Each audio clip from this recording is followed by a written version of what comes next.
ബാക്ക്ഗ്രൗണ്ടിൽ പല ആൾക്കാരും നടക്കാതൊന്നും മൈൻഡ് ചെയ്യരുത് കേട്ടോ. ചിലപ്പോ എത്തിച്ചൊക്കെ നോക്കുകയാണ്. ഓക്കെ.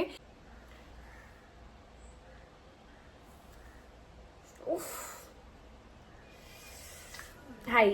ഇപ്പൊ നിങ്ങൾ വിചാരിക്കുന്നുണ്ടാവും ഇത്ര നല്ലൊരു പെർഫ്യൂം കാണുമ്പോൾ നല്ല നല്ല രസമുള്ള ഒരു പെർഫ്യൂം എന്താ ഞാനിങ്ങനെ സ്മെല് ചെയ്തിട്ട് ഒന്ന് കാണിക്കണേ. ഈ ഒരാള് കാരണം കൊണ്ട് ഇന്നലെ നല്ല തലവേദനയും ഛർദിയായിട്ട് ഞാൻ ഇരിക്കായിരുന്നു കേട്ടാ. ആക്ച്വലി എനിക്ക് മൈഗ്രെയിൻ ഉണ്ട്. അപ്പൊ എനിക്ക് ഓവറായിട്ടുള്ള ഫ്രേഗ്രൻസ്, സോളിഡ് പെർഫ്യൂംസ്, അതിന്റെ ഫ്രേഗ്രൻസ് ഒന്നും പറ്റില്ല. അതുപോലെ തന്നെ ഫുഡ് കഴിക്കാതിരിക്കാൻ പറ്റില്ല, ഒച്ച കേൾക്കാൻ പറ്റില്ല, വെയിൽ കൊള്ളാൻ പറ്റില്ല. ഇതെല്ലാം കൂടിയുള്ള ഒരു പാക്കേജാണ് ഈ മൈഗ്രെയിൻ എന്ന് പറയുന്നത്.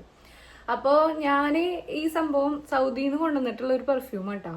ഇത് എനിക്ക് അത്രയും നല്ല ഇഷ്ടമുള്ള ഒരു ഫ്രേഗ്രൻസും കൂടിയിട്ടാണ്. പക്ഷെ ആദ്യത്തെ യൂസിലൊന്നും കുഴപ്പമില്ല. പിന്നെ ഇതിന്റെ സ്മെല്ല് എനിക്ക്, അതായത് ഇതിന്റെ ഫ്രേഗ്രൻസ് എനിക്ക് പറ്റാണ്ടായി. ഭയങ്കരമായിട്ടുള്ള തലവേദന, മൈഗ്രെയിനെ ട്രിഗർ ചെയ്യാനായിട്ട് തുടങ്ങി. അപ്പൊ ഞാൻ ഈ സാധനം പാലക്കാട് വീട്ടിൽ നിന്ന് ഇവിടെ കൊണ്ടുവന്ന് വെച്ചു, വീട്ടിൽ ഉപയോഗിച്ചോട്ടെ വെച്ചിട്ട്. ഇപ്പൊ ഞാൻ വീട്ടിലാണ് നിൽക്കണേ. അപ്പൊ ഞാൻ ഇവരോട് പറഞ്ഞു, നിങ്ങൾ ഈ സാധനം ഉപയോഗിക്കണ്ട.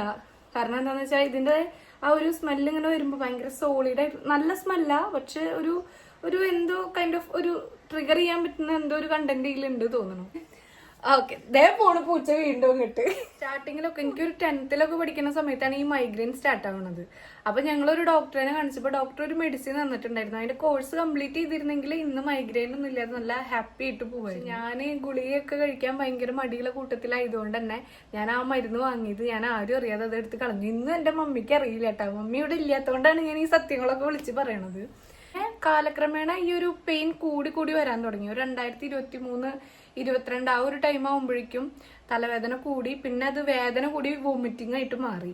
അപ്പോഴാണ് ഡോക്ടറിനെ കൺസൾട്ട് ചെയ്യാന്നുള്ള ഒരു ഇതിലേക്ക് വന്നത്. അങ്ങനെ വേദന വരുമ്പോൾ ഞങ്ങൾ പോവും, ഹോസ്പിറ്റലിൽ പോവും, ഡ്രിപ്പ് ഇടും, തിരിച്ചു വരും. അങ്ങനെയാ, ഒരു പ്രോപ്പർ ട്രീറ്റ്മെന്റ് ഒന്നും എടുത്തിരുന്നില്ല. പക്ഷെ കഴിഞ്ഞ വർഷം ഞങ്ങളൊരു നല്ലൊരു ന്യൂറോ സർജനെ കാണിച്ചിട്ട് പ്രോപ്പർ ട്രീറ്റ്മെന്റ് ഒക്കെ എടുത്തു. അപ്പോൾ ആള് കുറച്ച് ടെസ്റ്റുകളൊക്കെ തന്നപ്പോൾ അതിലുള്ള എല്ലാ ടെസ്റ്റ് ഇതിലും എല്ലാ ഹോർമോണുകളും കുറവാണ്. വൈറ്റമിൻ ഡി കുറവാണ്, അയൺ, സിങ്ക്, കാൽസ്യം ഒക്കെ കുറവാണ്. അപ്പോൾ അതുകൊണ്ടാണ് ഇങ്ങനെ മൈഗ്രെയിൻ എന്നുള്ള ഒരു പെയിൻ വരുന്നത് എന്ന് പറഞ്ഞു. പിന്നെ സ്റ്റാർട്ടിങ്ങിൽ തന്നെ ആള് എന്നോട് പറഞ്ഞു, ഈ തലവേദന നിങ്ങൾ വിചാരിക്കുന്ന പോലെ ഒറ്റയടിക്ക് പോണ ഒരു കാര്യമൊന്നുമല്ല, നമുക്കിങ്ങനെ ഗ്രാജുവലി നമുക്കിങ്ങനെ കുറച്ച് കൊണ്ടുവരാനേ പറ്റുള്ളൂ, ഒറ്റയടിക്കൊന്നും ഇത് മാറില്ല എന്ന് ആദ്യമേ ആള് പറഞ്ഞു. അപ്പൊ നമുക്ക് നല്ല സന്തോഷമായി. സത്യമെങ്കിലും പറഞ്ഞുല്ലോ. നിങ്ങൾ എന്തെങ്കിലുമൊക്കെ ഉണ്ടെങ്കിൽ നിങ്ങൾ പ്രോപ്പർ ട്രീറ്റ്മെന്റ് എടുക്കാനായിട്ട് മറക്കരുത്. കാരണം പ്രോപ്പറായിട്ട് ട്രീറ്റ്മെന്റ് എടുക്കാത്ത കാരണം കൊണ്ടാണ് ഇത്രയും കൂടിയിട്ട് എനിക്കിങ്ങനെ വോമിറ്റിങ്ങും അതുപോലെ തന്നെ തലചുറ്റിലും അങ്ങനത്തെ ഒക്കെ പ്രോബ്ലംസ് ഉണ്ടായത്. അപ്പോൾ നിങ്ങൾക്ക് അങ്ങനെ ഒരു സ്റ്റാർട്ടിങ് ടൈം ആണെന്നുണ്ടെങ്കിൽ നല്ലൊരു ന്യൂറോളജിസ്റ്റിനെ കാണിച്ച് ആള് പറയുന്ന ടെസ്റ്റും കാര്യങ്ങളൊക്കെ ചെയ്ത് നല്ല ട്രീറ്റ്മെന്റ് എടുക്കുക.